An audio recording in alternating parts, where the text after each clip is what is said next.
नमस्कार दोस्तों, कैसे हो आप सब। आशा करते हैं आप लोग ठीक होंगे। आज सुनाएंगे सुहाग गीत, सुनिएगा और बताइएगा कैसा लगा। तो देर न करते हुए चलिए सुनाते हैं ये प्यारा सा सुहाग गीत।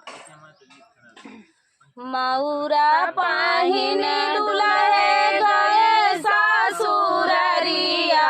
अरे मऊरा पाहिन दुल्हे गए सासुररिया, अरे सासु पूछाइए का बात रे लालनवा,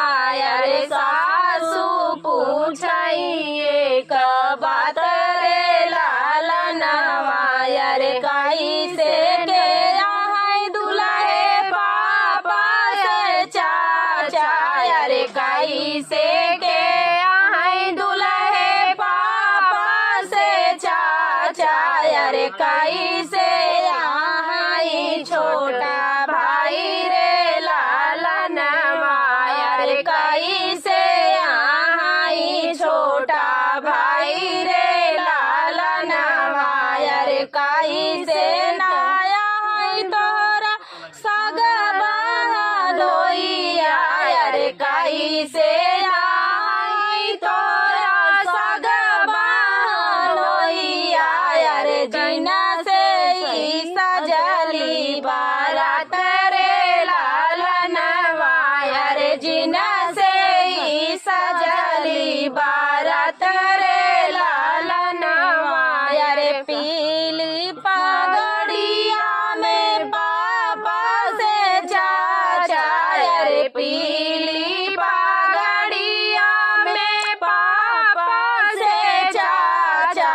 अरे छायला बारना छोटा भाई रे लालनवा, अरे छायला बारना छोटा भाई रे लालनवा, अरे घोड़ावा चढ़ना वही सगबा लोइया, अरे घोड़ावा चढ़ना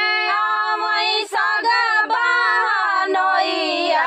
अरे जीना से ही सजली बारात रे लालनवा, अरे जीना से ही सजली बारात रे लालनवा, अरे ये तनी बचन सुने सासु हो कावन रे, अरे ये तनी बचन सुने सासु हो कावन दे, अरे मना ही मांगाई हारा साई रे लालनवा, अरे मना ही मांगाई हारा साई रे लालनवा, अरे विदा करबई मोरे दुल्हे चाचा से पापा,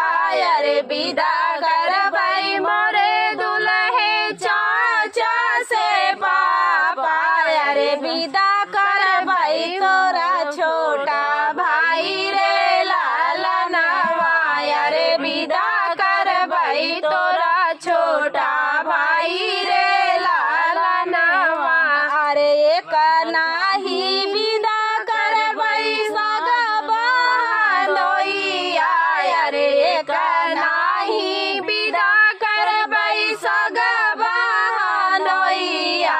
अरे जेना से ही सजली बारात रे लालनवा, अरे जेना से ही सजली बारात रे लालनवा, अरे रोकिले मोरी सासू चाचा से पापा, अरे रोकिले मोरी सासू चाचा से पापा, अरे रोकिले मोरा छोटा भाई रे लालनवा, अरे रोकिले मोरा छोटा भाई रे लालनवा, अरे एक नाही रोक्यू सासू सगबा लोइया, अरे एक नाही रोक्यू सासू सगबा लोइया, अरे बहिन लीला खाता होई है रे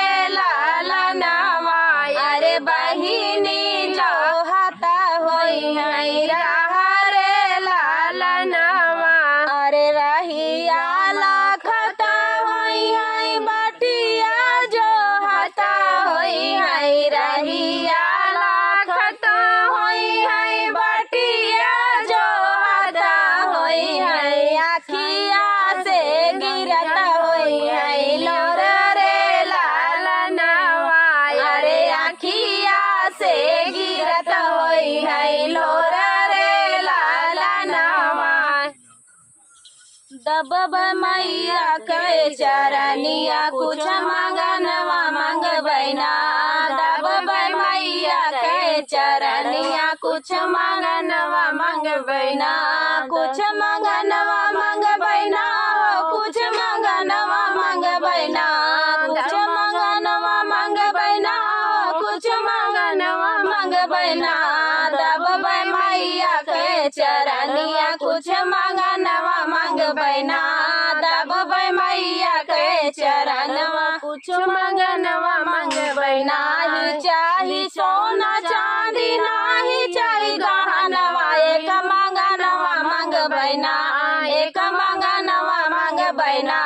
दिन दिन बाढ़ मांग सिंदूरवा एक मंगनवा मंगबैना दिन दिन बाढ़ मांगी सिंदूरवा यह मंगनवा मंगबैना दबब मैया के चरनवा कुछ मंगनवा मंगबैना दबब मैया के चरनवा कुछ मंगनवा मंगबैना कुछ मंगनवा मंगबैना कुछ मंगनवा मंगबैना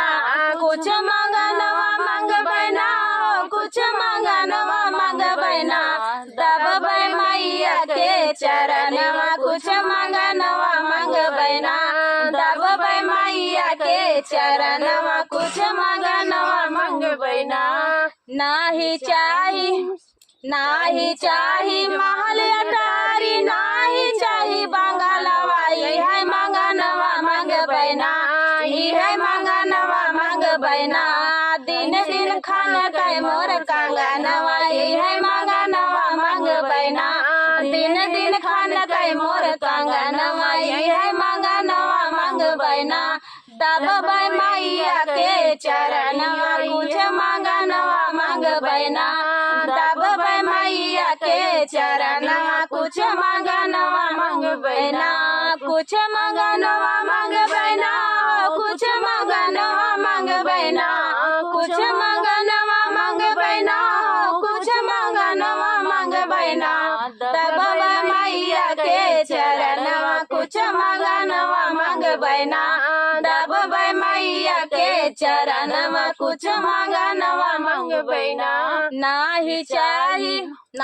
चाही बाग बगैचा ना चाही फुलवरिया है मंगनवा मंगबैना है मंगनवा मंगबैना दिन दिन खेलाय मोर लाला नवाई है मंगनवा मंगबैना गोदिया खेलाय मोर लाला नवाई है मंगनवा मंगबैना दबब मैया के चरनवा कुछ मंगनवा मंगबैना दबब मैया के चरनवा कुछ मंगनवा मंगबैना कुछ मंगनवा मंगबैना कुछ मंगनवा मंगबैना कुछ मंगनवा मंगबैना कुछ मंगनवा मंगबैना दबब मैया के चरनवा कुछ मंगनवा मंगबैना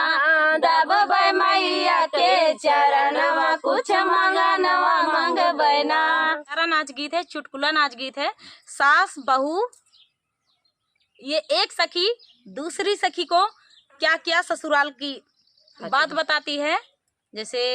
गवन थवन और शादी की बात क्या बताती है आप लोग सुनिएगा। दोनों सखियों की नोक झोंक है, मतलब बता रही हैं अपने ससुराल के बारे में। तो सुनिएगा, गीत बहुत प्यारा है, फुल आवाज करके सुनना, बहुत ही आनंद आएगा।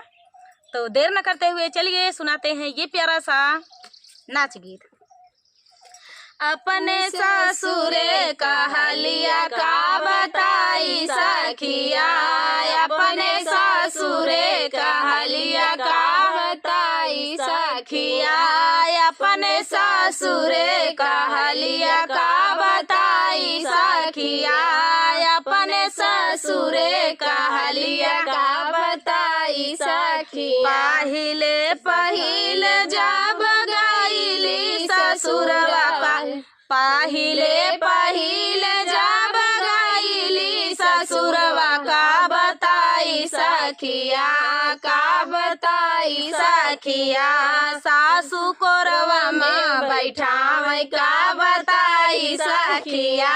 सासू कोरवा में बैठावे का बताई बताई सखिया, अपन ससुरे कहलिया का बताई सखिया, अपन ससुरे कहलिया का बताई सखिया। दूसरी पहिल जब गईली ससुरवा, दूसरी पहिल जब गईली ससुरवा का बताई सखिया, का बताई सखिया। सासू झगड़ा खूब मचावे का बताई सखिया, सासू झगड़ा खूब मचावे का बताई सखिया। अपने ससुरे कहलिया का बताई सखिया, अपने ससुरे कहलिया का बताई सखिया। तीसरी पठौनी जब गईली ससुरवा, तीसरी पठौनी जब गईली ससुरवा का बताई सखिया, का बताई सखिया। सासू घरवा से निकाल का बताई सखिया, सासू घरवा से निकाल का बताई सखिया। अपने ससुरे कहलिया का बताई सखिया, अपने ससुरे कहलिया का बताई सखिया। बड़े दुख की बात है, तो क्या बताएं, ससुराल का ऐसा ही अच्छा मिल गया तो ठीक नहीं, यही नतीजा होता है, कोई बात नहीं। तो चलिए दोस्तों, मिलते हैं अगले वीडियो में। चुटकुला नाच गीत आप सभी को कैसा लगा, फुल वॉच करने के लिए धन्यवाद दोस्तों। तो चलिए दोस्तों, तब तक के लिए नमस्कार।